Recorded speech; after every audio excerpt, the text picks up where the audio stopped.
Welcome back to another episode of my Undiagnosed Baddies podcast, where I just give you random thoughts for 10 minutes daily, 365 of 365. Now, today is going to seem like a twofer simply because YouTube was down yesterday and you couldn't do anything on YouTube. Word on the street is because it's someone named F as in Frank, D as in dog, signifier, who put out a 4-hour video film, not podcast, but of Tyler Perry's entire career that shut YouTube down.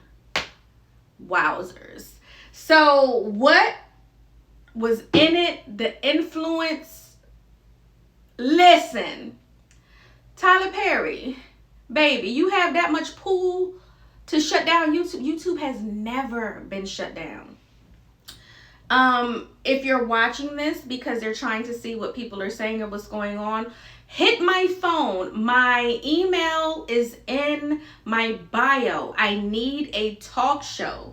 Did y'all see your girl on TMZ live? Now, I have a video going viral right now about Cardi B just saying, hey, hire me as your fan experience host so I can be in the stands getting the best outfits, showcase, talking to the people on the other side, show this outfit, show that outfit. There's so many times that people in the 300s and 400s are not recognized with being on theme, being a baddie, that I feel that they need to be recognized for that. People were in my comments, Beyonce's done that. But you had to be on the floor. You had to spin like 2 bands to do that. You know, people were like, Katy Perry did that. Bitch, who? Taylor Swift. Does my face look like a Katy Perry or Taylor Swift type bitch? Let's be fucking for real.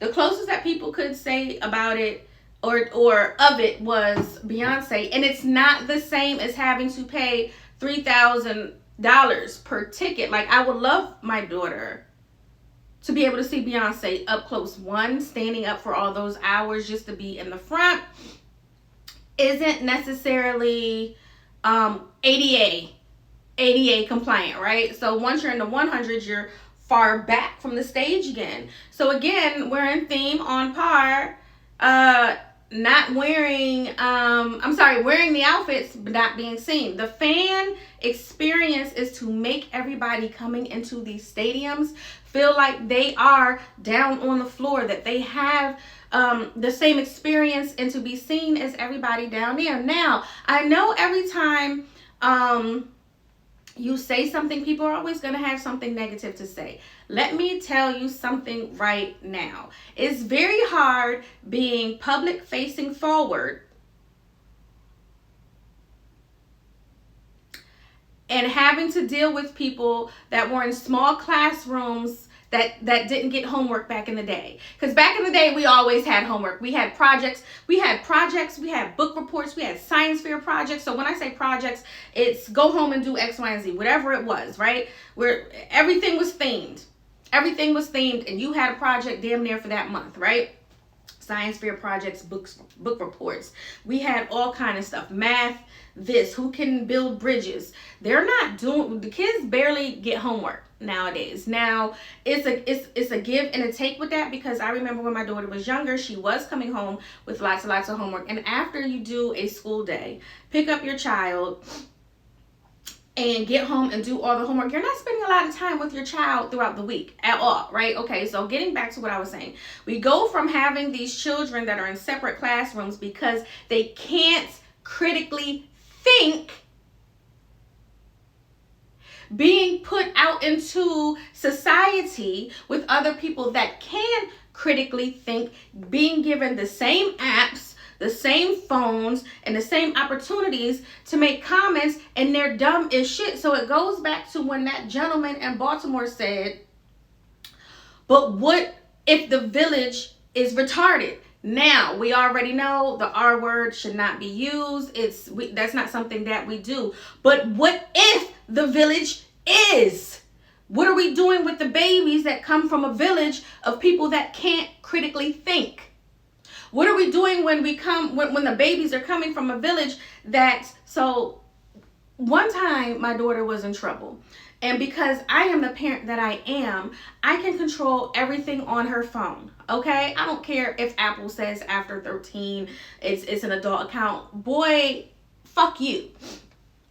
Only game she was allowed to have on her phone was Tetris. Why? Why was she only allowed to have Tetris? Because you had to think, color code, shapes. How is this gonna fit? How are we going to win? It's happening faster. Can you work under pressure? Tetris. Do y'all hear me? I don't know if y'all are hearing me. But I say all of that to say I have so many people in my comments talking about, because I said something along the lines of, y'all can go watch it. Y'all, it's in the shorts. Cardi, hire me. You know, what was the reason that you had fans get a theme, but there's no one to showcase the people, right? So people are like, in my comments, the whole purpose of my video was for me to be hired to showcase everyone's outfit. Bottom line, okay? And people are like, Cardi didn't come up with the theme. The fans came up with the theme. Bitch, focus. Then other people were like, I already told y'all, Beyonce did it. Katie did it. Who was the other? Taylor Swift did it and upgraded their tickets. And I was like, to standing room?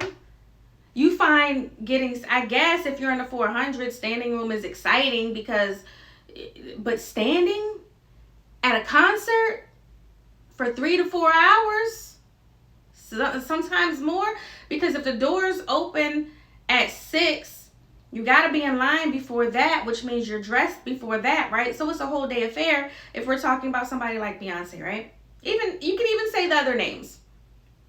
So when you get in there, but we'll take Beyonce because she doesn't start performing until the sun starts setting because of the drama that she brings. Thank you very much. So it's just one of those things where it's like, it's so much that goes into being able to have a great concert experience, but it's a little bit different when you have ADA needs. And I know some of y'all might be new here and be like, what are you talking about, girl? So yeah, I can't stand for long periods of time. I just can't. It doesn't work. My feet get the swelling. Like, it's just a bad experience. So I prefer to be in the 100s around the arena, depending on the size. If it's an arena, I like to be in the 100s. Sometimes the 200s are good too. If it's a comedy show, you could be up just a little bit. Concerts, I like to be down below. Also because I'm short. People be like, well, get the floor seats. Bitch, I'm short. I'm 5'4". I am not one person to complain about anybody else standing up around me at a concert. So you have to find a very good spot and hope you don't have someone that's like 6'4" in front of you and the 2 rows in front of you, so you're just sitting there looking like you're missing the experience. It's not, to me, the floor is not fun. I'm short. Maybe for the tall people. Maybe, I don't know, but it's not for me. 100's for me. And that's just how I feel about that. I have been taking okay, so let's talk about what I gave up for Lent, Ramadan, and how I brought in the Lunar New Year. All that shit was on one day, right? Yesterday. So, collagen, I gave up being ugly and lazy. Hello. So we're working on the collagen. We're walking. At first, we're going to make sure, I know y'all are going to be like, that's not a lot. 5,000 steps daily at first. And then we'll increase it every week leading up to, the 10. Because, babe, you got to start somewhere. I don't get the 5,000 a day. And so now I will. That's where we're starting. You have to have a starting point. And the reason why a lot of people fail is because they're never realistic with what they can do and what they're working with. And they try to be at the top versus working their way up and taking that ladder up. And that's what I've realized about myself, is that we're going to have realistic expectations because I'm a realistic ass bitch. Like, I'm not going to say we're going to do 25,000 steps and then be cramped